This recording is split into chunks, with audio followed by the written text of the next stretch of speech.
Estoicismo. Torne-se inabalável. Na cidade de Chipre, no ano 300 a.C., vivia um comerciante muito rico chamado Zenão. Durante uma viagem da Fenícia ao Pireu, seu navio afundou com toda a carga. O que aconteceu estava completamente fora do controle de Zenão ou de qualquer outra pessoa, e o homem caiu de repente em extrema miséria. Agora, imagine que você fosse Zenão. Como reagiria se o trabalho de toda a sua vida fosse pelo ralo sem motivo algum? Você ficaria com raiva? Triste? Sentiria que a vida e o destino estão contra você? Para qualquer pessoa, essa seria a reação normal. Mas não para Zenão, o pai do estoicismo. Uma pequena mudança dura para sempre, e mudar a mentalidade, mesmo que um pouco, pode trazer resultados muito maiores e mais impactantes no futuro. A essência do estoicismo é a própria definição de aceitação e indiferença. Após ler as obras de Sócrates e outros grandes filósofos, Zenão criou e ensinou o estoicismo. Segundo Zenão, embora não tenhamos muito controle sobre o que nos acontece, temos controle sobre como isso nos afeta, e é nisso que devemos focar. Em vez de chorar pelo leite derramado, ou neste caso pelas mercadorias perdidas, Zenão concentrou-se em manter a compostura, permanecendo calmo e neutro, mesmo diante da angústia. Hoje em dia, os estoicos são vistos como pessoas fortes, que não se deixam abalar nem caem em extremos emocionais, como explosões de raiva ou crises de ansiedade.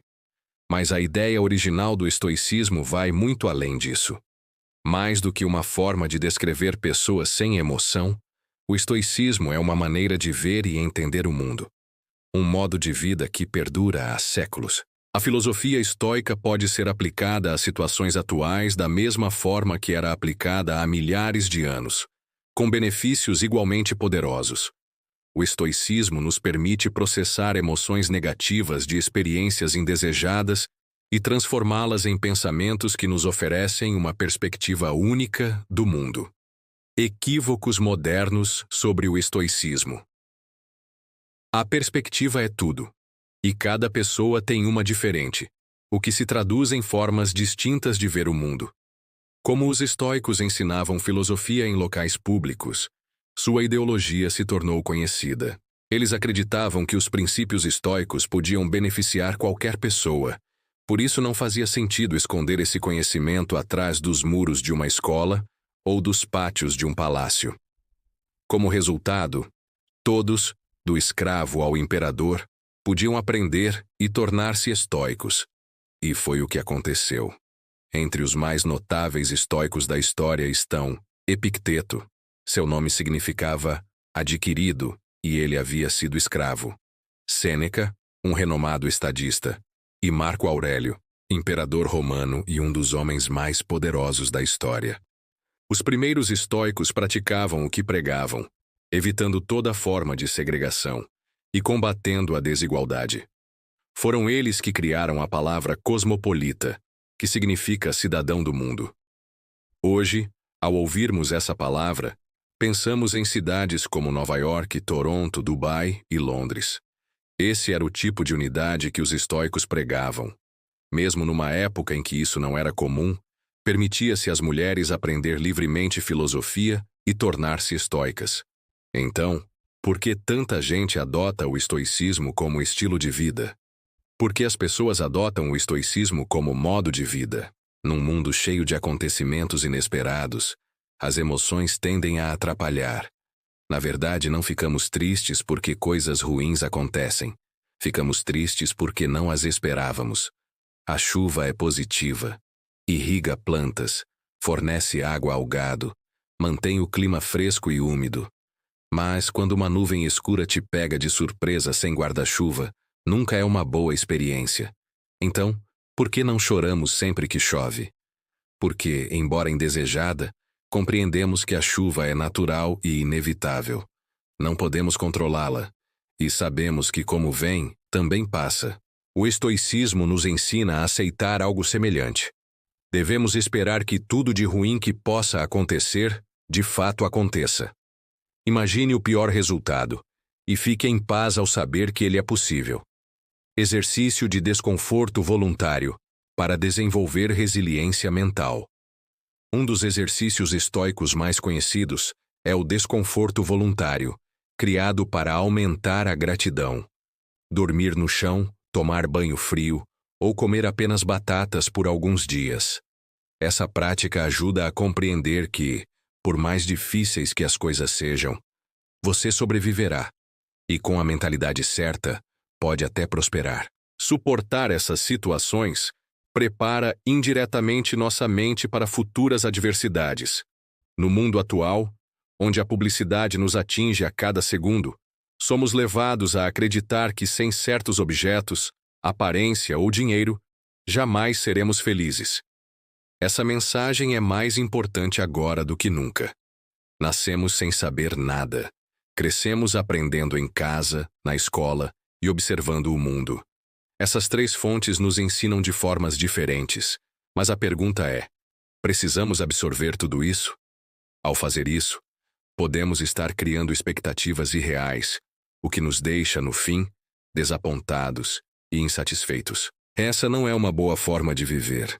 Devemos focar em melhorar a nós mesmos por meio de nossas próprias habilidades. Atribuir esperança a fatores externos quase sempre leva à frustração. Tentamos preencher o vazio com coisas, carros, casas, até mesmo formar uma família. Muitas vezes pelo valor externo, não interno. O estoicismo ensina que, ao viver assim, colocamos nossa felicidade nas mãos de forças que podem falhar. Carros quebram, desastres naturais acontecem, casamentos terminam. Até mesmo coisas gratuitas têm um custo. O custo do espaço físico e mental. Como escreveu Sêneca, viver com menos cria espaço para o que realmente importa. Nossa felicidade deve vir do valor intrínseco como seres humanos, não do que temos ou podemos adquirir. Devemos nos esforçar para manter a calma, aconteça o que acontecer. Porque, embora não possamos controlar o que acontece conosco, podemos controlar como reagimos. Essa é a dicotomia do controle, o princípio mais importante do estoicismo. Devemos aprender a separar o que controlamos do que não controlamos e determinar nosso valor com base naquilo que está ao nosso alcance. A dicotomia do controle, o princípio mais importante do estoicismo.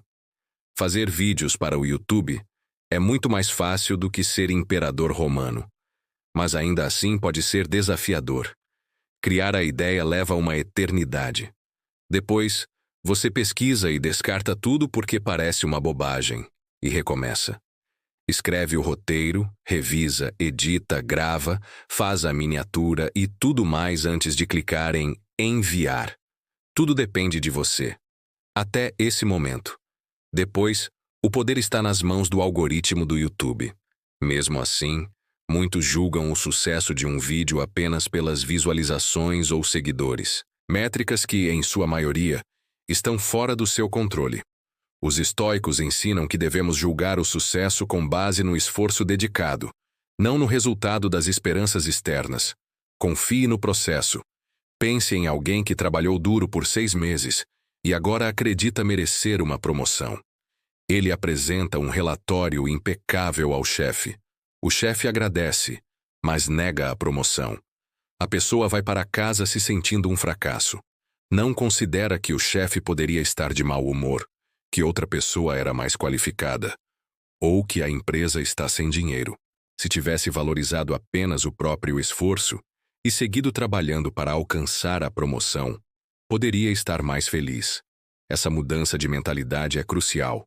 Um verdadeiro estoico não mede seu sucesso pela renda da empresa, mas pela paz que sente com aquilo que o dinheiro não compra. As 4 virtudes do estoicismo: sabedoria, coragem, temperança, justiça. Sabedoria é saber separar o que é interno do que é externo e escolher como reagimos ao que nos acontece. Como disse Viktor Frankl, entre o estímulo e a resposta existe um espaço, e nesse espaço está nosso poder de escolha. Coragem, para os estoicos, é resistir e persistir. Temperança é fazer mais com menos, dizer mais com menos, como acabei de fazer. Enquanto Jeff Bezos e Elon Musk disputam o topo da Forbes, os estoicos acreditam que o limite da riqueza é ter o essencial, e depois o suficiente. Justiça é a mais importante das virtudes. Ela nos ensina que ninguém deve prejudicar outro, pois todos nascemos uns para os outros, para o bem coletivo, não individual. Nelson Mandela, um dos líderes africanos mais célebres, foi condenado à prisão perpétua por lutar contra o apartheid, onde ficou por 27 anos. Quando foi libertado e eleito presidente da África do Sul, muitos esperavam vingança, mas ele não fez isso. Durante a prisão, leu Marco Aurélio e aprendeu os valores estoicos. Em vez de vingança, pediu perdão e reconstrução. Disse que o passado já estava fora de controle e só podiam seguir adiante. Esse é o caminho estoico. Aplicações modernas do estoicismo na psicologia, TREC e logoterapia. Na medicina moderna, o estoicismo está na base de abordagens como a terapia racional emotiva comportamental, TREC, e a logoterapia. A TREC ajuda pacientes a identificar padrões de pensamento negativos, permitindo questioná-los logicamente. Ao perceber que muitos são infundados, podemos substituí-los por crenças mais saudáveis. A logoterapia parte do princípio estoico de que somos movidos por um propósito. Mesmo nas situações mais sombrias, podemos preencher nossas vidas de sentido e felicidade ao descobrir esse propósito. Mas dizer é mais fácil do que fazer. Precisamos reprogramar nossa mente, sair o velho, entrar o novo. Para substituir problemas por felicidade, é essencial praticar a autoestima. Ao redirecionar nossa definição de valor para aquilo que podemos controlar, deixamos de nos fixar no que está fora do nosso alcance. Essa é a chave para uma vida mais satisfatória. O estoicismo nos ajuda a atravessar tempestades, passadas e presentes, rumo a águas mais calmas. E se o barco afundar e morrermos afogados, teremos a tranquilidade de ter vivido plenamente. Porque, lembre-se, tudo acontece por uma razão. Gostou deste conteúdo? Inscreva-se no canal. Juntos somos mais fortes.